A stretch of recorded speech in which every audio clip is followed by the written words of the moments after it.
y'all, it's Craig with the Bickhams. Today, y'all, we're going to be doing some stuffed peppers, couple of different recipes, 2 different videos actually. We're going to do the stuffed peppers on one little video, and then I'm going to be doing a corn casserole on another video. So I hope y'all enjoy this.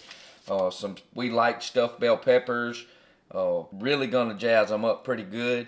So y'all come on in, but they're super easy to make. So let's get to it and show y'all just how easy and how impressive you can impress your friends with that. So let's get after it, y'all.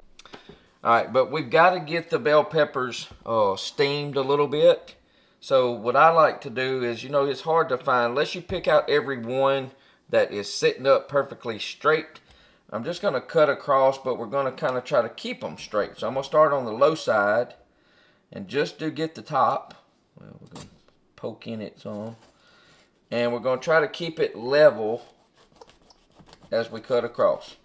Now, y'all know these knives. Melissa's been on me. Open up one of your knives. Open up one of your knives. And I'm like, nope, I'm not. So I'm just going to cut the tops off. That's what I'm going to do. And just try to cut them, you know, kind of straight. Keep them as straight as you can. This one's got a little, what you call it, a little blemish on it. And I'm just going to reach in and tear out the seeds. Throw them right here in the trash. Dig out some of the membrane. And then I just kind of get the seeds out. I just want it open enough that I can get my mixture in it. I'm not cooking a whole lot of these since it's just me and Melissa right now. So I just got 3.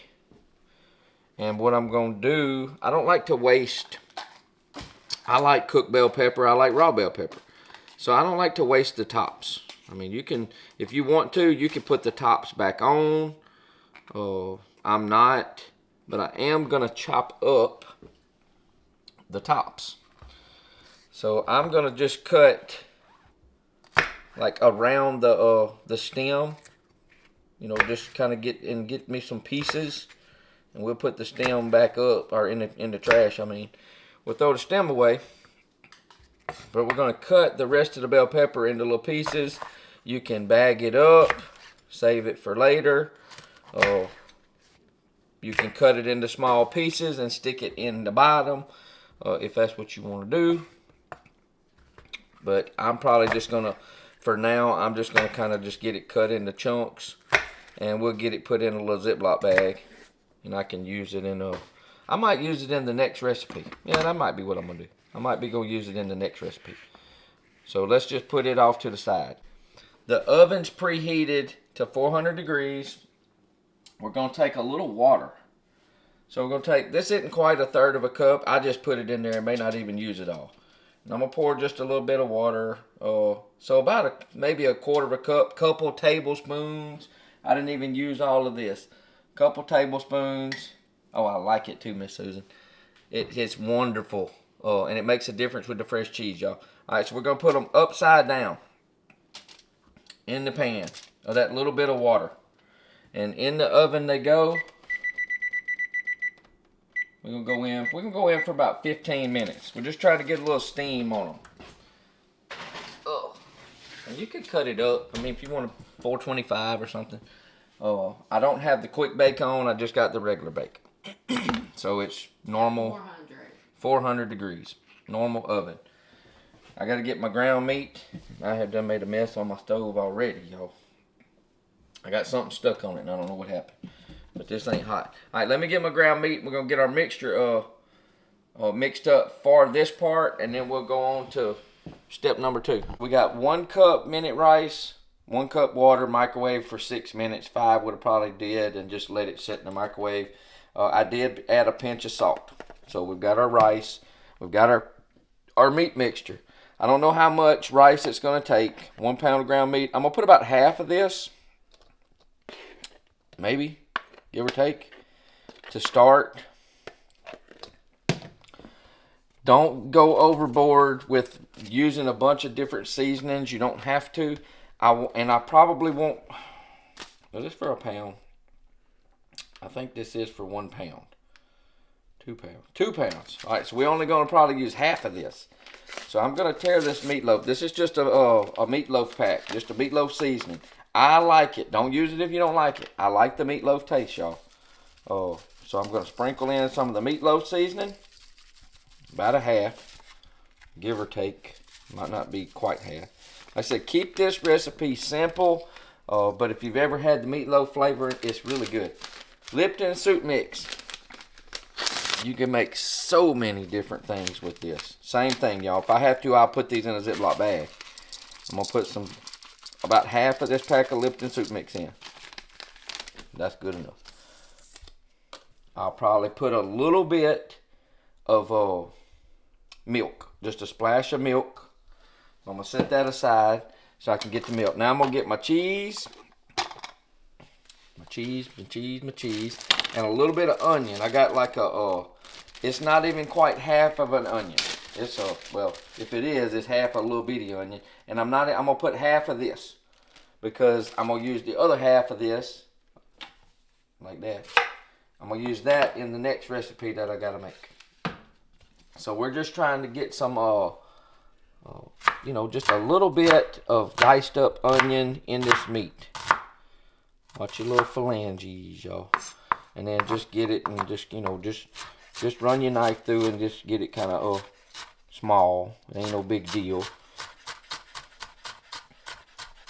We're just trying to get a little bit of onion. They can stay in bigger chunks if you want it, but just get them kind of chopped up. It ain't rocket science, y'all. It's just a cooking. I'd rather have them in big chunks. She'd rather have them in big chunks, she said. I guess that way she could pick them out. Yep. I knew it. So, all right, so we're just going to get that in there. I'll be done spilled them all over the place. And remember, you can omit any of this. All right, can you take a break and grab the milk? I'm going to put about half of that. I just need a little bit of that milk to soften up that. So we're going to put half of a third of a cup of milk. So, I mean, a couple of tablespoons of milk is all you need. If that was 2 tablespoons, it might not be. And now we got to get our cheese. Put about half the cheese in, half of a block of shredded Gouda cheese. You can use whatever cheese you want. Some pepper jack would probably be really good in this. All right, and we're just going to incorporate the rice. You can tell if it's going to need any more. Just get all that seasoning and stuff all mixed up. Try not to overwork it too much. Just kind of get it mixed through. And since we can't taste no raw meat or nothing, y'all, I'm just going to let it cook in the pepper. But if you wanted to, you can take and brown it down if you want to and then mix it all that way. But I can kind of, like, seasoning-wise. Don't. She thought I was going to taste it. I did. Are you crazy? You can smell it. If you can smell all that seasoning and stuff in that meat, y'all, it's going to be plenty good. Plus, I'm getting older, so I got to kind of watch my sodium intake a little bit, right? I know, and I can always add it on top, add some seasoning. Bell peppers are almost done. You're just trying to steam them a little bit, and then we're going to fill them up. I'm not letting any of this go to waste. If I can't get all this in them peppers, y'all, just make little a patty will go on the side of it. So that's how we're going to do it. Let them kind of get a little heat through them, start to tenderize just a little, and then dump that water out, and we're going to go ahead and fill them up, and we're going to get them covered with the cheese, and we're going to put a little special something on top too that I like on top of them. Yeah. A little warm. And we're just doing 3. So you warmed them up in the oven. You steam them. You steam them for about 15 minutes with a little bit of water in the bottom of the pan. And then just dump the water off. You turn them upside down. I got rice all over me. Ugh.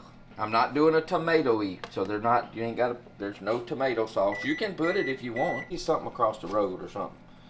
All right, so we're going to get just a little bit of mound, but stuff them really, really good, y'all. Stuff them good. Push it all down there nice and flat. You can add a little seasoning on as you're eating it.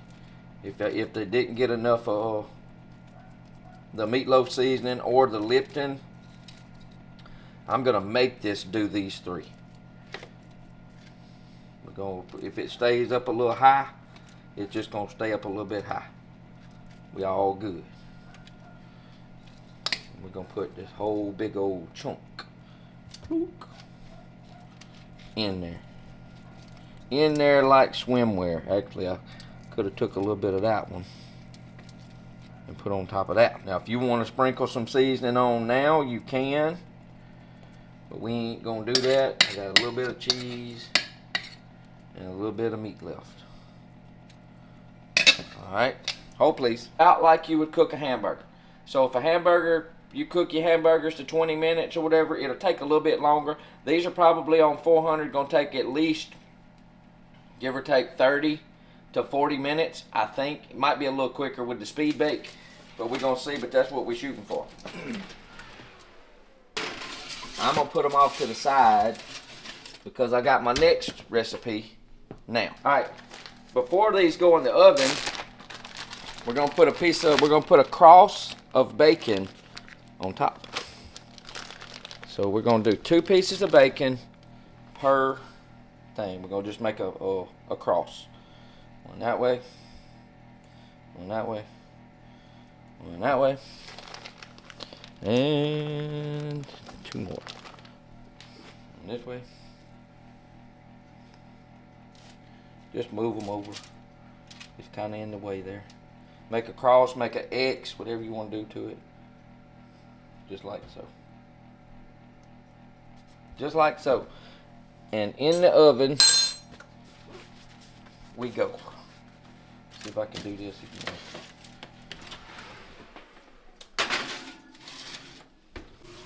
So what I'm going to do the last 10 minutes, and I can kind of feel these peppers, y'all. Now they're not ready, but you can tell once the meat's getting firm. I'm going to take this last little bit of Gouda cheese, and I'm going to put some Gouda cheese on that one. I'm going to put some Gouda cheese on top of that one. And I'm going to put some Gouda cheese on top of this one. Now it's going to melt. It's going to melt off a little bit. But we're going to have some cheese on top of there. These things smell so good. Super good. Right on back in that oven. Alright, y'all. So that's it. So we've got the stuffed bell peppers are almost done. They're going to be super, super good, y'all. And we're fixing to pull them out the oven real quick. Let y'all take a look. Hope y'all enjoyed this recipe. Y'all, I'm going to probably let them go just a little bit longer. Lord, look at that. Just because I want the bacon to get a little bit darker. It smells super, super good, y'all. So I hope y'all enjoyed this recipe. If you did, give us a thumbs up. Give us a share. Make sure you subscribe to our channel, or With the Bickhams channel. That's how we grow our little small channels. It means the world to us, and we love all of y'all for that. So y'all come back and see us on the next recipe. I'm Craig with the Bickhams. Bye, y'all.